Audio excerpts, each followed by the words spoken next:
সকালে ফোন দিয়ে মা বলল যে আমার ভাই আসবে আমার বাসায়। এটা শুনে তো আমার মনটা অনেক বেশি খুশি হয়ে গেল। শুধু ভাই না, আমার বাসায় যে কেউ আসতে শুনলে আমার অনেক বেশি ভালো লাগে। সে শ্বশুর বাড়ির লোক হোক আর বাবার বাড়ির লোক হোক আর মামার বাড়ির লোক, আমার বাসায় কেউ আসলে যে আমি কতটা খুশি হই সেটা শুধু আমি জানি। আমার মনে হয় আমি তাদেরকে অনেক রকম রান্নাবান্না করে খাওয়াই, আমি যত রকম রান্নাবান্না পারি। আর আমার সামর্থ্য অনুযায়ী আমি চেষ্টা করি অনেক রকম রান্নাবান্না করার।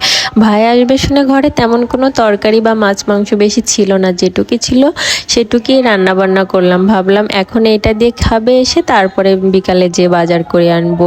আজকে আমি রান্না করছি ইলিশ মাছ দিয়ে ওল আর পুঁই শাক দিয়ে চিংড়ি মাছ, আর সাথে একটু তালের বড়াও করব। একটা তাল কিনেছিলাম, ভাবলাম ভাই আসছে যেহেতু কিছু একটু বড়াও বানাই, ভালো লাগবে খেতে সবাই মিলে। অতিথি সবসময় নারায়ণ হয়, সে যেই হোক না কেন তারে আপনি সবসময় ভক্তি ভরে মন দিয়ে আপনি সেবা করবেন, এতে ভগবানও সন্তুষ্ট হয়। অনেকেই আছে বাড়ি কেউ আসলে চোখ কষাকষি করে, ভালো লাগে না, ঝামেলা বোধ করে। আসলে এটা একেবারে মানে অন্যায় এবং মহাপাপ।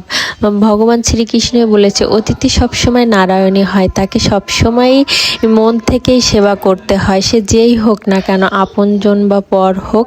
আমি সবসময় চেষ্টা করি আমার বাড়ি যেই আসুক না কেন তাকে মন থেকে অনেক সেবা করতে। আর আমার ভিডিওটা কেমন লেগেছে অবশ্যই কমেন্টে জানাবেন।